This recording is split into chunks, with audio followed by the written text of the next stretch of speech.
Hi, this is Karim Kadri and welcome back to my channel. Today a very important event took place. Chair Powell had that speech at Hutchins Center on Fiscal and Monetary Policy, and we're going to talk about the speech today.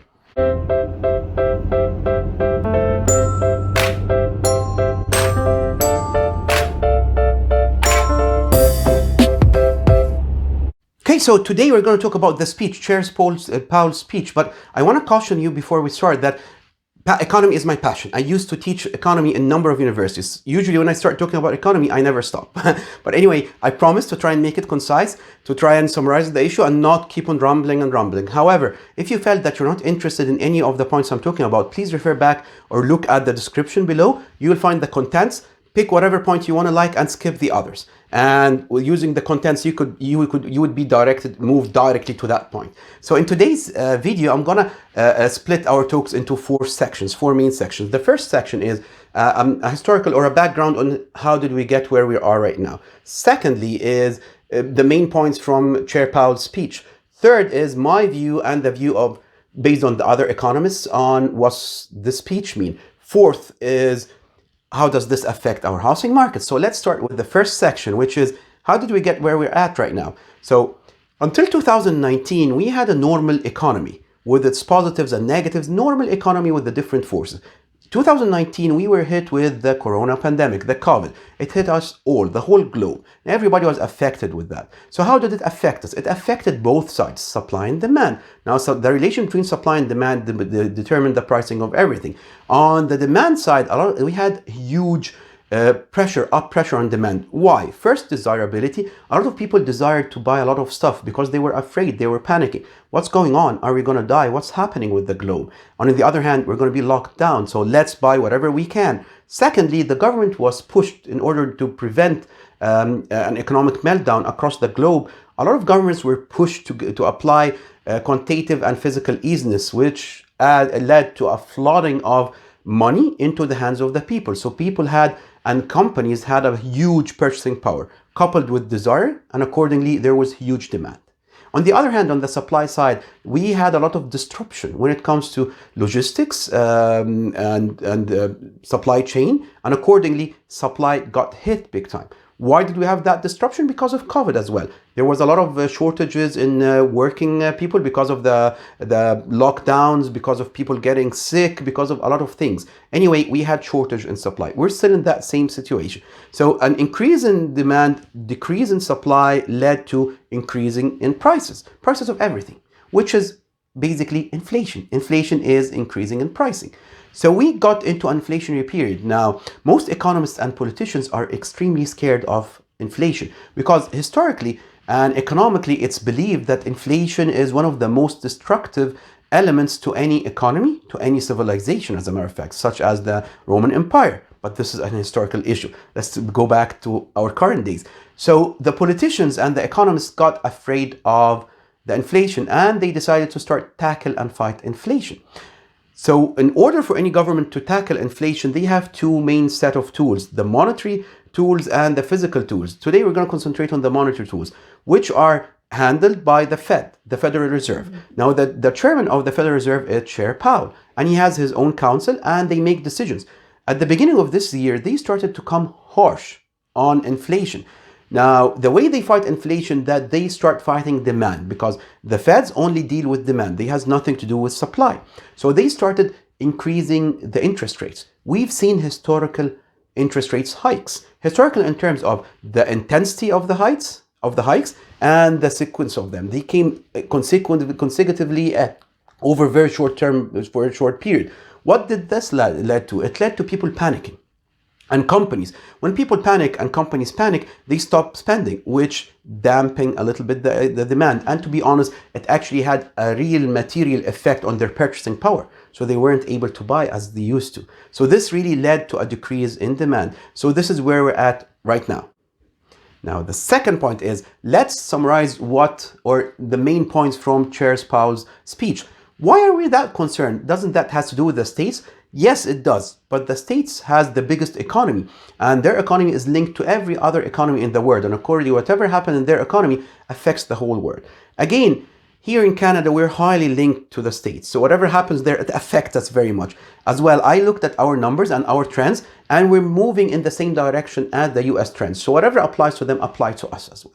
So let's see what Chair Powell said today. The first point, he said that he reiterated his commitment to fighting inflation to reach the target inflation rate of 2%. This is something that he's always said. So this is the first point. Second point, he talked about the global or the American GDP growth. He said last year, which is an indication of economic growth. He said we started the year, which is ending last year, at a very high growth rate of 5.7%. This year, for the first 3 quarters, things are more or less steady. The fourth quarter, it seems we're going to have a slim growth. So meaning this year, we had much smaller growth, which means that, yes, they did their policy did affect the demand. The third point, he started talking about indicators to see where the inflation is right now. So he mentioned the inflation number as of October, it stands at 6%, and the core inflation stands at 5%. The difference between the inflation and the core inflation is the exclusion. The core inflation excludes the pricing for food and energy, which is important elements. However, it's economically, the core inflation direction is a really good indication to where the inflation is heading to.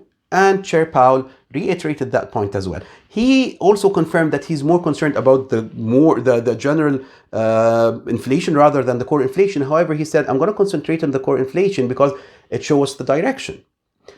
So the other point he talked about, he started talking about predictions. He said predictions are that next year inflations are going to get down. Inflation is going to get down dramatically. However, he also said that's just a prediction. Let's look at the current economic indicators. So he concentrated on the 3 components of the core inflation: housing services, core services other than housing, and core goods. He talked about core goods. Core goods, he said, and this is very interesting because right now he's talking about the supply side, not the demand side. He said the issues that we're facing within the supply chain seem they're getting resolved and we're getting into a better situation. So it seems supply is going to improve, and accordingly, we're going to get on track on this element. So we shouldn't worry much, which is a very important thing. The second one, which is housing service, which is mainly rent and leases, he said there is a gap between demand and supply, which is true, and accordingly he see inflation there and see it persisting over the coming year as well, and then it's going to ease. The third point, which is other core services other than housing, which is basically a labor force, he said there is a gap between the demand for skilled labors and availability, and there is a shortage, and accordingly we're having the lowest unemployment rate. We're having a huge inflation when it comes to wages. He said it's a good thing, but it shouldn't exceed the 2%. So he's concerned about that, and he's trying to work on damping the demand a little bit. However, he mentioned that there are a lot of work being done on the supply, not from his side, from other institutions, and he's he hopes this is going to lead to good results. He then concluded by saying that they decided, the Fed, to continue with their restrictive policy. However, he acknowledged that what the numbers that the numbers they're looking at are lagging indicators.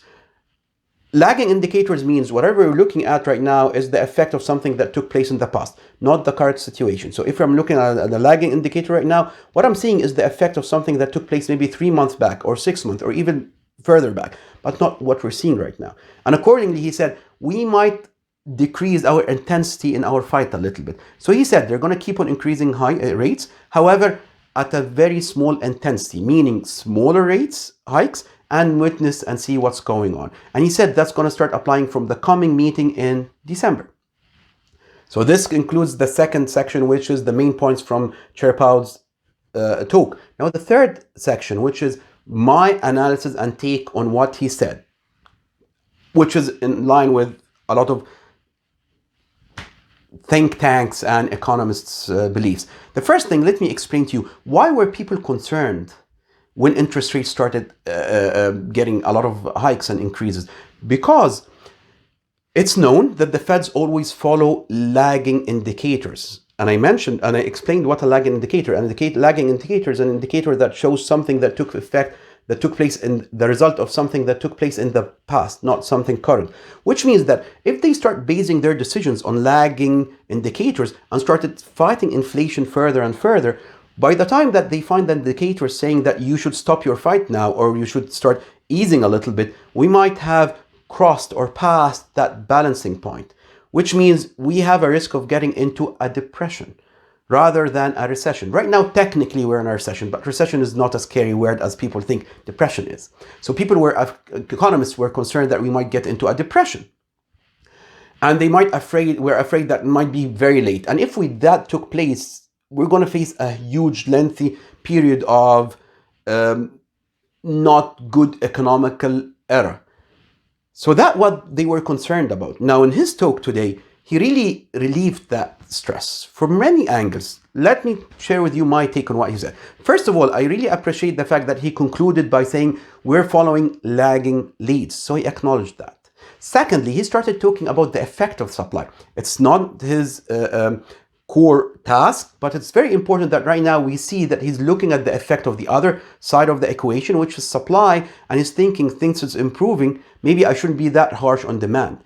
Third, and the very important thing, he's providing the sentiment that they're slowing down. Basically, they're not reversing course, but the intensity by which they were raising rates is going to slow a little bit. And they're going to come at a less intense force, which provides a positive sentiment in the market. Now, positive sentiment is very important because the economy and the investment and everything is based on sentiment and perception, based on analysis, but basically the effect comes from the sentiment and the perception. So in essence, his talk was very positive. It shows that it seems we are on track to reach our target. It seems that what they're doing is getting effect, and accordingly, they're going to slow down the intensity of their measures, which is very important. Now, the fourth and the most important section for us is how does that affect us? How does this affect the housing market?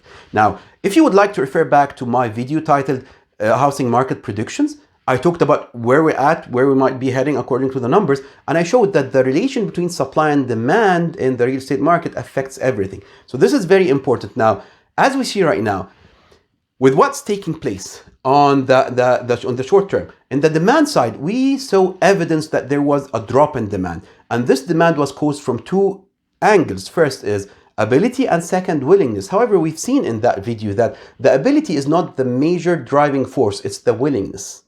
Right now, with what's happening, with the improvement in sentiment across everywhere, this means that we're going to see increase in willingness, which means that demand is going to go a little bit up.